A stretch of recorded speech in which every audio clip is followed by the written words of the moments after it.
네, 상담 시작하겠습니다. 케이스 2번이요. 자, 안녕하세요, 어머님. 네, 안녕하세요. 아니, 영선아, 안녕. 안녕하세요. 아이고, 우리 영선이 레벨 테스트 보느라 고생 많았어. 네. 레벨 테스트 보니까 좀 어땠어? 좀 어렵긴 했어요. 어렵지, 그치? 네. 근데 사실 이렇게 생각해야 돼. 이거 이미 막 100점 맞고 잘하는 거였으면 굳이 우리 선생님 만날 필요 없었지. 그치? 그렇기 때문에 본인의 어떠한 상태에 대한 것을 우리가 점검하는 과정, 그리고 더 잘하려고 만났다 라는 걸 보면 될 것 같아.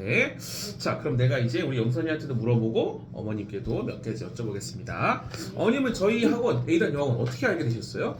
일단 저기 온라인에서 한번 네네. 좀 서치를 좀 해보다가 네네. 후기 보고 오. 잘 해준다고. 와, 해가지고 저희가 리뷰 받는 것도 어떻게 아시고? 네, 네이버 리뷰를 좀 많이 오, 봤는데 네네. 개연구에서 여기가 제일 많더라고요. 맞아요. 사실 제가 일부러 쓰라고 쓰는 게 아니라 진짜 아이들이 상담 받고 나서 그리고 시험 잘 보고 나서 어떤 리뷰 쓰는 것으로 자기가 내가 느낀 점들을 한번 이야기해보자라는 말은 하거든요. 근데 보면 아시겠지만 정말 아이들이 공부 자체를 어려워하고 힘들어했던 아이들이 이닷을 통해서 성적도 올라가지만 어떤 이 힘든 시험을 이겨내는 태도, 그런 것들을 많이 보는데 이 네이버 리뷰를 보고 오셨다니 제가 조금 더 신경 써서 해보겠습니다. 자, 그러면은 이전에는 우리 영선이가 어떤 종류의 학원을 다녔을까요? 이전에는 네. 이제 일반 학원 일반 학원? 다녔는데, 그래서 그러면은 내신 대비하는 그런 학원을 좀 다녔는데 네네. 혹시 점수가? 한 70점대 그러면은 제가 영선이한테 물어볼게요. 네. 자, 영선아, 우리가 이전에 70점 정도 받았다고 했잖아. 네. 70점 딱 받았을 때 영선이가 느끼기에 와, 잘했다야, 아니면 좀 아쉽다요?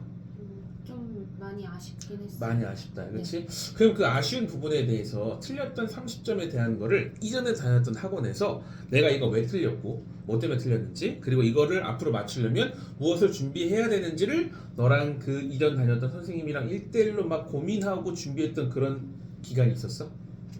아니요. 그치. 자, 들으셨죠? 자, 여기서 저희가 중요하게 보는 건 뭐냐면요, 70점이고 80점이고가 아니라요, 틀렸잖아요, 어렵잖아요. 그러면 그 다음에 뭔가 하는 과정이 있어야 돼요. 그러니까 왜 틀렸는지, 그럼 이걸 배우기 위해서 뭐가 필요한지, 학교별 맞춤에 대한 게 필요하거든요. 근데 이 과정이 없잖아요. 그러면 70점에서 끝나는 게 아니라, 그러니까 어머님도 지금 70점이 기분 좋은 점수가 아니잖아요. 그쵸. 어떻게 이 점수를 받았지? 그쵸. 그러니까 고1인데, 그쵸? 아니, 사실 고등학교 1학년이면 어머님 생각에 그냥 기초 기본기만 알아도 좀 잘하지 않을까? 뭐 그런 생각 하지 않으셨어요?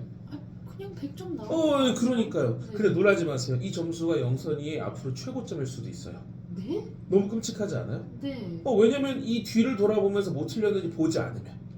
자, 그러면 제가 영선이가 조금 전에 봤었던 이 레벨 테스트를 가지고 왜 이 결과가 나왔는지, 그럼 이걸 바탕으로 저희가 어떤 걸 해야 되는지 보여드릴게요. 지금 딱 보면요, 100점 만점에 13점이에요. 아휴. 지금 약간 어휴라는 건 어떻게 하나란 아쉬움? 좀 그쵸. 놀라신 거? 아무래도, 점수? 열심히 그렇게 공부를 시켰는데. 그쵸, 그쵸. 어떻게? 그러니까 이전에 다녔던 그 일반 학원이라는 곳이 어쨌건 제가 생각하기엔 그래도 현장에서 수업을 하는 곳인데, 혹시 그 학원에서 어떤 공부를 얼마큼 하고 있는지를 주기적으로 어머니께 이야기를 한 적이 있었나요?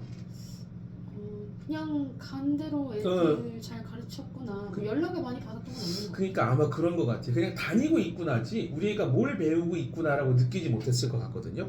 자, 영선아, 너는 네가 지금까지 학원을 다니면서 본인만을 위해서, 그러니까 너의 레벨에 맞춰서 약점을 채우고 하는 공부가 아니라 쌤이 봤을 때는 그냥 월수금 가서 일주일에 2번씩 앉아있던 것 같거든. 맞아? 네. 그러니까 이게 앉아있다가 잘못됐다는 게 아니라 공부를 하고 정리를 하고 너 걸로 만드는 과정이 필요한데, 이 과정이 없게 되면 뭔가 약간 수박 겉핥기 하는 느낌에서 끝나게 돼. 근데 그러면 문제점이 뭐냐면 중학교 1학년 때가 문제가 아니라 중2가 되고 중3이 되잖아. 그치? 자, 어머님은 그럼 우리 영선이가 앞으로 고등학교는 어떤 고등학교를 진학하길 바라세요? 아무래도 대학 좀 잘 갈 수 있는. 그쵸? 그러면 좀 학업적인 그런 분위기가 좀 좋은, 그쵸? 그쵸. 그러니까 좀 공학보다는 그래도 여고 쪽으로 그쵸. 공부를 시켰으면, 그쵸? 네. 그러니까 그러려면요, 사실 미리미리 준비를 해야 되는데, 이전에 배웠던 방식에서는요, 지금 당장의 시험을 통암기하기에 급급해요. 근데 저희는 어떤 게 필요하냐면요. 지금의 실력의 바탕으로 내가 이 단어 암기에 대한 걸 뭘 해야 되는지. 그러니까 A닷에 있는 중등 모든 교과서를 다른 중단급 교재를 통해서 단어 암기를 뭘 해야 되는지. 그리고 보면 아시겠지만 지금 여기 구조 틀린 게 되게 많거든요. 사실 이게 별거 아닌 것 같아 보여도요. 단순하게 문법만 맞추는 게 아니라 길어지는 문장을 이해하려면 어디가 주어고 동사고 이 문장이 몇 형식인지 파악하는 게 필요하거든요. 근데 지금 보면 구조가 딱 이 점인 거 보이시죠? 사실 잘 모르는 거예요. 자, 영선아 지금 여기 간접 목적어, 주격보 이런 거 쓰여져 있는데 여기서 태어나서 처음 보는 거 있어? 아니요. 그치? 처음 보는 건 없지. 네. 근데 둘이 뭐가 다른지 물어보면 쌤한테 설명할 수 있겠어? 아니요. 그치, 어머님 보세요. 이런 거예요. 그러니까 설명하지 못하면 자기가 모르는 거거든요. 근데 이런 거 모르면은요, 계산 요중에서 나오는 문법 문제 맞추기가 힘들어요. 더군다나 어순별 문제, 계산 요중만 나오는 어순별 문제 3개 나오는 거 하나도 못 맞춥니다. 근데 그러다 보니까 70점이 사실 맥스였는데 2학년 3학 올라가면요, 70점이 아니라 60점, 50점까지 떨어질 수 있어요. A닷을 안 만났으면. 더군다나 고등학교 올라가게 되잖아요. 아마 들어보셨을 거예요. 9등급제에서 5등급제. 그러니까 이게 단순하게 등급이 바뀌었다 이런 느낌이 아니라요. 사실 1등급 4%, 2등급 11, 3등급 20, 4등급 40에서 1등급 10%거든요. 그럼 어떻게 보면 1등급을 받을 비율은 높아진 거예요. 근데 그만큼 시험의 평가 방식이 달라져요. 예를 들면 지금까지 봤었던 모든 시험 객관식이거든요. 근데 그걸 서술형으로 바꾸는데 서술형의 비율이 무려 50에서 100까지. 근데 이렇게 구조를 모르는 영선 입장에서는요, 서술형 문제를 지금 상태로는 하나도 맞출 수가 없어요. 그러니까 지금 정말 저는 이 위기를 느끼셔야 된다고 느끼는 게, 단순하게 그냥 뭐 이번 시험만 잘 보는 이런 느낌이었다면 고등학교 올라가기 전에 있는 중등 점수가 문제가 아니라 고등학교 올라가는 순간 회복할 수가 없어요. 왜냐면 고등학교 올라가게 되면 진짜 지금 비교도 안 될 만큼 바빠지거든요. 사실상 지금이 골든타임이었어요. 그러니까 이런 거예요. 만약에 오늘 안 오셨잖아요. 1년 더 쉬고 중3 끝나고 오셨잖아요. 그럼 저는 이렇게 희망찬 얘기를 할 수가 없어요. 자, 그런데 지금 저희가 중2잖아요. 시간이 있거든요. 그 시간 동안 A단에서 어떤 걸 가르치는지 알려드릴게요. 사실 영어 공부라는 게 어떻게 보면 이 영어로 무언가를 배우는 ESL 방식이 있고 영어를 배우는 EFL 방식이 있는데 영어 유치원이라든지 혹은 뭐 회화 같은 곳들도 있어요. 다녔었어요. 어릴 때 다녔었구나. 네. 그러니까 결국 그런 걸 다녔다는 건 어머니 입장에서 아이 공부에 관심이 되게 많았다는 건데 그러니까요. 그 많았던 애가 점수가 안 나오니까 더 아쉬움이 크셨겠네. 네, 맞아요. 물론 그 공부 방식이 무의미했던 건 아니에요. 그러니까 그것도 의미가 있어요. 다만 우리는 시험을 보는, 그러니까 EFL 방식의 우리나라, 그러니까 이런 거죠. 우리 영선이가 외국에서 살 건가요? 아니면 우리나라에서 대학을 갈 건가요? 우리나라에서 대학을 가요. 그러려면은 이 영어를 배우는 방식을 해야 되는데 그 영어를 배운다는 게 사실 이러한 단어나 구조인 거예요. 근데 이런 것들을 들어본 적은 있는데 모르는 영선이한테는 문법 문제를 그냥 감으로만 풀어야만 했고 2학년이 아니라 중학교 3학년 끝나 고등학교 올라간 서술형을 손을 못 대는 과정이 됐기 때문에 이 과정을 배우지 않으면 정말 앞으로의 70점이 진짜 최고로 받을 수 있는 점수가 될 수 있는데 그 시점에 만났다는 거죠. 그러니까 이런 얘기를 들어보니까 좀 어떤 생각이 드세요, 어머님? 빨리 문법이나 뭐 이런 것도 좀 잡아야겠네요. 맞아요. 네. 근데 그걸 저희가 진짜 1대1 맞춤으로 들어가는데 A닷은요 그냥 단순하게 진도를 빼는 곳이 아니에요. 그러니까 진도를 뺀다는 건 어떤 거냐면요, 보통 학생들이 학원을 다니다 보면은 1년, 2년 다니면 그래도 교재가 계속 여러 번 나가요. 왜냐면 앉아있어도 어차피 앞으로는 가니까. 근데 문제가 뭐냐면 내가 이해한 것을 제대로 정리하고 확인하는 과정이 없잖아요. 그럼 사실 수박 겉핥기예요. 그러니까 영어 유치원 같은 것도 다녔고 일반 학원도 1, 2년 다녔는데 점수가 안 나면 의아한데 의아할 수밖에 없는 게 앉아있기만 한 거죠. 근데 저희는 그걸 1대1로 시험을 봐요. 그러니까 시험이라는 게 좀 부담스러울지만 시험이라는 게 내가 뭘 아는지 모르는지를 확인하는 게 필요하거든요. 근데 이 과정이 없잖아요. 그러면 아이들은 그냥 자기가 뭘 모르는지 모르고 넘어가는 거예요.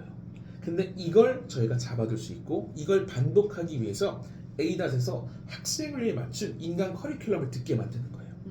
그러니까 이걸 들은 걸 바탕으로 초벌 9일 하고 이걸 들은 걸 바탕으로 선생님 1대1 테스트를 하고 그리고 그 공부하고 끝이 아니라 이걸 일주일 동안 다 관리를 하는 거죠. 그러니까 이걸 매주 하고 매달 하고 1년, 2년 하잖아요. 그럼 제가 약속들이 있는데 고등학교 올라갈 때쯤 되잖아요. 그럼 어떤 고등학교를 가던 10% 안에 드는 1등급이 될 아이를 만들 수 있어요. 정말요. 그러니까 이전까지 얼마나 많은 학원비 내셨어요. 그러니까요. 영어 유치원 못하면 못해도 학원 한 10년 다닌 거 아니에요? 그러니까요. 그럼 10년이면 1년이면 어우. 많이 투자했죠. 근데 지금 아쉽잖아요. 그렇죠? 네. 근데 사실 A답 같은 곳에서 10년이 아니라 1, 2년이어도 충분히 할 수 있었는데 그게 저는 항상 아이들 볼 때마다 너무 아쉬운 게 올바른 방향성을 가지지 않고 공부하잖아요. 그럼 서울에서 부산 가는 건데 사실 뭐 신의주 가고 멀리 가는 거예요. 뒤로 가는 거예요. 내가 어디로 가는지를 모르는 거죠. 그러니까 이 방식대로 해야지만 결과가 나온다는 거죠. 정리해보면 그렇습니다. 1대1로 하는 게 가장 실력을 빨리 올리는 거고요. 그리고 지금 시점이 너무나 큰 골든타임이기 때문에 해야 될 것과 할 필요 없는 걸 놔두는 거고 지금 중등 단어부터 잡을 거고요. 그리고 구조에 대한 것들 포인트 잡아서 문법 공부 시킬 거고요. 그걸 끊임없이 할 수 있게끔 테스트 볼 거고 그걸 관리를 하면서 정말 우리 영선이가 중2, 중3 뿐만이 아니라 고등학교 올라가는 것까지 다 잡아볼 수 있습니다. 여기까지 들어보니까 좀 어떤 생각이 드세요, 어머니? 빨리 시켜야겠네요. 그러니까요. 지금이에요, 지금. 그러니까 지금 안 왔다 한번 생각해 보세요. 만약에 오늘 저희가 만나지 않았다, 여행 갔다, 혹은 2026년이나 2027년쯤 돼서 만났다고 생각해 보세요.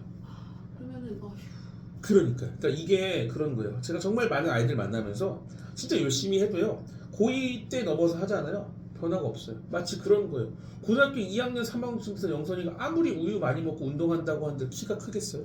아니죠. 그렇죠. 근데 지금은요. 변화할 수 있잖아요. 그 변화를 할 수 있는 걸 가장 잘하는 곳이 A인 거예요. 그러니까 여기서부터 제가 공부를 하는 겁니다. 그럼 제가 듣기로 영선이가 수요일이랑 금요일은 수학을 간다고 들었는데 그럼 토요일은 어떠세요? 토요일 날? 토요일 괜찮죠. 괜찮죠, 네. 그쵸? 학원이 없으니까. 맞아요. 그럼 토요일 날 제가 영선이 공부하는 거 스케줄 딱 잡아가지고 진짜 앞으로 계획을 대로 어떻게 공부해야 되는지 그리고 습관 잡는 것들 그리고 본인이 공부한 거 정리하는 것까지 알려주도록 할게요. 네, 좋아요. 알겠습니다. 그럼 여기까지 하겠습니다. 네.